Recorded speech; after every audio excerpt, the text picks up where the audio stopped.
Senhor presidente, senhores vereadores, pessoal que nos assiste através da TV Câmara e das redes sociais. Primeiro, eu vou falar da questão, continuar um pouquinho o tema da Sandra, da questão das praças e parques, né? Ontem eu tive com o morador, o seu Antônio, lá do Parque Oásis, da questão da lagoa, e a situação persiste, mas temos, né, bons desenrolares aí, né? A partir da nossa denúncia no Ministério Público, junto com o vereador Iago, o vereador Capitão Ramon, a gente teve uma conversa, então, com as secretarias, tanto do meio ambiente quanto gestão urbana. Eles haviam prometido para maio, não se conseguiu. Iniciou-se no início desse mês uma limpeza lá, mas não terminou. Mas o secretário Ramon, né, secretário adjunto do Meio Ambiente, ontem nos deu um retorno muito positivo de que eles conseguiram a questão do maquinário e provavelmente na próxima semana estarão indo lá para a questão do Parque Oásis, que é a limpeza da lagoa, e após a gente vai, a gente solicitou já junto a isso, né, a revitalização. Conversei agora de manhã com o Weber, também sinalizou isso, eles precisavam de uma concha vazada, já conseguiram isso, e então nos próximos dias a gente vai ter uma limpeza lá realmente, e depois a gente tem que entrar com toda essa parte das placas e da questão da revitalização. Tivemos também em alguns lugares, na outra semana, de locais, vereadora Sandra, que infelizmente não tem local de lazer, né? A questão do bairro Canyon, né? Uma questão, o bairro Canyon muito populoso, com muitas crianças, adolescentes, e infelizmente a gente não tem nenhum parquinho infantil lá no Canyon. A gente fez indicação, o bairro Diamantino, visitamos uma área verde lá, que o pessoal acaba colocando o lixo, mas a gente está pedindo então a limpeza daquele espaço e também a colocação de um parquinho que seja para as crianças e adolescentes que acabam não tendo lugar para conviver. Seu parte, vereadora Sandra. Vereadora Daiane, isso é muito importante, porque os lugares, áreas verdes, que elas não são ocupadas, certamente enche de lixo, enche de problemas como drogadição, e a gente precisa que as crianças tenham um local para elas fazerem alguma atividade, e nada melhor do que um parque. Mas esse parque tem que estar bem cuidado, porque se ele não tiver bem cuidado, também é a mesma coisa de não ter. Eu não sei o que é melhor, ter mal cuidado ou não ter, né? Então, essa é a questão. E a gente precisa, sim, que o pessoal, que a prefeitura olhe para isso. Olhe para as nossas praças, olhem para os nossos parques, porque ali a gente pode circular com cultura. A senhora também é da cultura, né? A gente pode exibir filmes, a gente pode fazer feirinhas, a gente pode fazer um monte de coisas para movimentar a comunidade. Mas como a comunidade vai utilizar esse espaço se vive com insegurança? Não tem como ela utilizar esse espaço, sendo que ele não esteja em manutenção correta, que ele não esteja de boa utilização. Então, parabenizo pelo tema e estamos juntas. Obrigado, vereadora Sandra. Um abraço para o Bernardo, que está nos visitando aí, né? Lá da Escola Adventista, né, UB. Tudo certo? Criança precisa de espaço de lazer, né? Para brincar, parquinho, né? Então a gente imagina vários bairros da nossa cidade, infelizmente, sem nenhuma praça, nenhum equipamento. E ao invés, né, daqui a pouco de uma fiscalização para verificar se a comunidade está cuidando, a gente teria que verificar como é que estão esses nossos espaços, muitas vezes abandonados pelo poder público, sem o passeio público adequado, virando a questão de lixão, né? Sem um parque infantil, sem uma academia.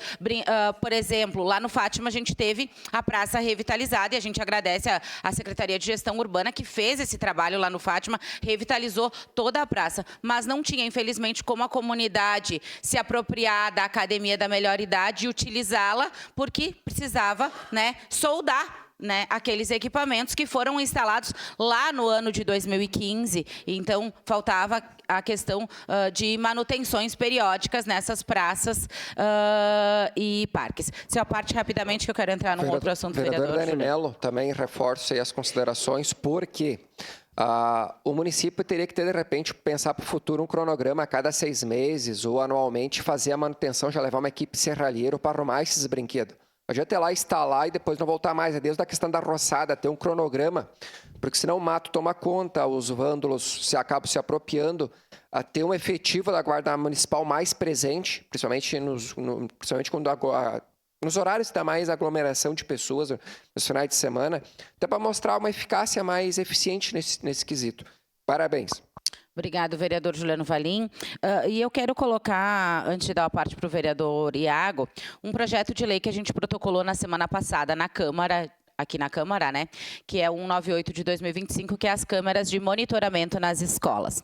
A gente já tinha um projeto esboçado com a nossa equipe, né, principalmente pensando na questão das crianças com deficiências, monitorias e toda essa questão dos espaços que prestam serviços à questão da inclusão. A partir da situação que aconteceu aqui na nossa cidade, daquela agressão na última segunda-feira, a gente remodelou o nosso projeto e então colocou a questão da obrigatoriedade das câmeras de monitoramento, tanto nas escolas de educação infantil particulares e públicas, e também nos espaços de AEE, né, de atendimento especializado aí na área da educação. Esses projetos já tramitaram aqui na Câmara em outros momentos, e a gente tem conhecimento disso, através do então vereador Rodrigo Beltrão, lá em 2013, ele protocolou uma situação, ela ampliava para a questão do ensino fundamental, e não que não seja importante, mas a gente quer dar um passo inicial nisso, né, então focar na questão da educação infantil, e também protocolado aí pelo vereador Adriano Bressan na última legislatura, também um projeto parecido, mas esse tinha alguma situação de inconstitucionalidade, falava da questão do acesso remoto dos pais, né? Algumas coisas que a gente sabe que, por causa da legislação, enfim, é inviável. Então, a gente protocolou esse projeto, conversamos com diversas pessoas, né, para montar ele, colocamos alguns objetivos, ampliando a questão. A gente sabe que muitas escolas de educação infantil particular já têm a questão das câmeras de monitoramento, mas a gente gostaria, então, que o armazenamento fosse de um tempo maior. A gente propôs a questão de 1 ano da questão do armazenamento, não sabemos ainda a viabilidade disso, mas agora ele passando nas comissões, a gente vai ajustando, né, inclusive conversando com escolas de educação infantil para entender a realidade e administrar isso, inclusive daqui a pouco se tiver que modificar alguma coisa, a gente faz.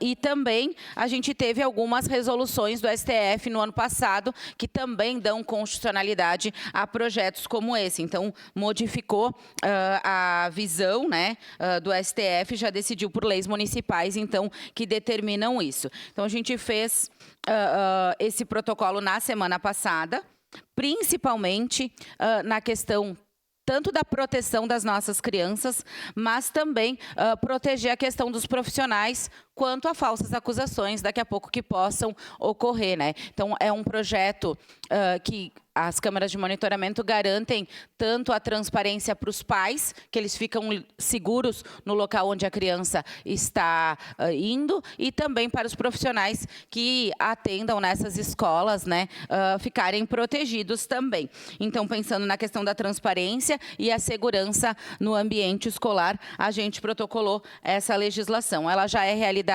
no Rio de Janeiro, em Guarulhos e em Suzano, ela já tem, né, um texto bem similar e que já está funcionando. Então, ela é aceitável em diversas cidades. Como a gente falou, em 2013 já foi levantado essa ideia aqui na Câmara de Vereadores, depois em 2023, e agora, com os últimos fatos que aconteceram aí na nossa cidade, a gente traz também essa legislação para tramitar nas comissões aí, de repente, a gente conseguir avançar nessa situação que é muito importante, que é a proteção das nossas crianças, das nossas famílias e também, né, dos profissionais que atendam nas escolinhas. Seu a parte, vereador Iago. Desculpa, Dani, não queria roubar teu tempo, eu vi que era pouco tempo.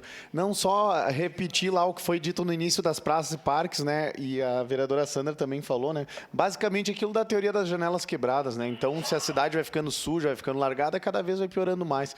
E eu morava ali próximo daquela do Diamantino, na época, era muito escuro e ocorreu um crime ali que chamou bastante atenção na época ali, por não ter iluminação às vezes, né? Então, o pessoal se apropria ali daqui a pouco para comercializar droga ou cometer crimes, né? Então, a importância de estar bem iluminado, de ter um monitoramento, ter uma guarda municipal atuante e a segurança antes do parque, como a Sandra falou. Seria isso. Obrigado, vereador Iago. Exatamente, a gente precisa dessa questão das manutenções, sinalização e iluminação que trazem segurança para a comunidade e daí sim a apropriação da comunidade para esses espaços. Era isso, senhor presidente. Muito obrigada. Obrigado, parabéns pelo trabalho, vereadora Daiane. Com a palavra, vereador Bortola, prejudicado em representação, declaração de